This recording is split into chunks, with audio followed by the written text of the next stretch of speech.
skin that has more recently died and shedded but failed to migrate, and the skin sitting on top of it, the darker one, is an older layer of dead skin that had previously died and shedded and failed to migrate, and that has oxidized, hence why it's darker appearance.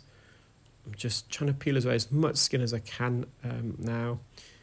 They, even at this stage, reported hearing significantly better. You can imagine the sound can now travel through. It's able to bounce off the canal walls and be directed to the eardrum. When you've got all that debris on the ear canal walls, the dead skin absorbs a lot of the sound pressure of the sound waves that enter the ears, so it reduces the intensity. So by the time the sound hits the eardrum, it's at a lower amplitude, lower amplification level. So having otitis externa, which is what this patient's got, can normally reduce high frequency hearing. So the high frequencies get, because of the shorter wavelength, they come in contact with the canal wall more and therefore lose energy as the sound waves travels through the ear canal towards the eardrum. Lower frequency sounds have a longer wavelength, so they're in less contact with the canal wall and they are able to hit the eardrum more directly. So a lot of the sound energy is preserved with low frequency sound. The lower frequencies, in terms of audiology, when we do a hearing test, our test frequencies are 250 hertz up to 8 kilohertz.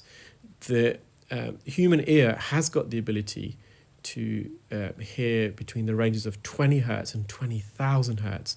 But when we, as an audiologist, when we do hearing tests, we focus more on the 250 hertz to 8 kilohertz as standard. And these are typically known as your speech frequencies. So around 500 hertz to 1 kilohertz, maybe even 1.5 kilohertz, they're normally your vowels. So the vowels provide us with the volume in speech typically. And from 2 kilohertz onwards, you've got your consonants. There is a crossover, so you get some vowels that also exceed 2 kilohertz and maybe some consonants that are below 2 kilohertz. But as a general rule of thumb, above 2 and 3 kilohertz, you've got your consonants. The consonants are the beginnings and endings of words, and they provide us the clarity. And so when you've got otitis externa, because it affects the higher frequencies more, it can not necessarily always affect volume of the speech, but it can reduce the clarity of the speech. So the individual can hear what's being said, but not clearly because of the reduced high frequency content. When we have age-related hearing loss, and we call that presbycusis, the hair cells, the sensory hair cells within the organ of hearing, the cochlea, that code for high frequency sounds are located near the entrance of the organ of hearing, the cochlea. Therefore, over the years, because they are located near the entrance, they're more likely to experience trauma and damage.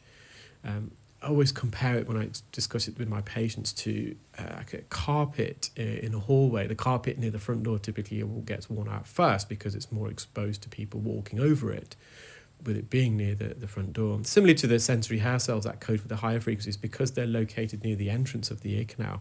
As sound waves travel through the ear, they hit the eardrum vibrates, and these vibrations are then transmitted to the 3 middle ear bones, the ossicles. They are also known as the hammer bone, medically known as the malleus, the anvil, which is the middle of the 3 bones, medically known as the incus, and then finally the stirrup bone, which is the smallest bone in the body, and that's medically known as the stapes. The stapes bone is connected to the cochlea, the organ of hearing, via a window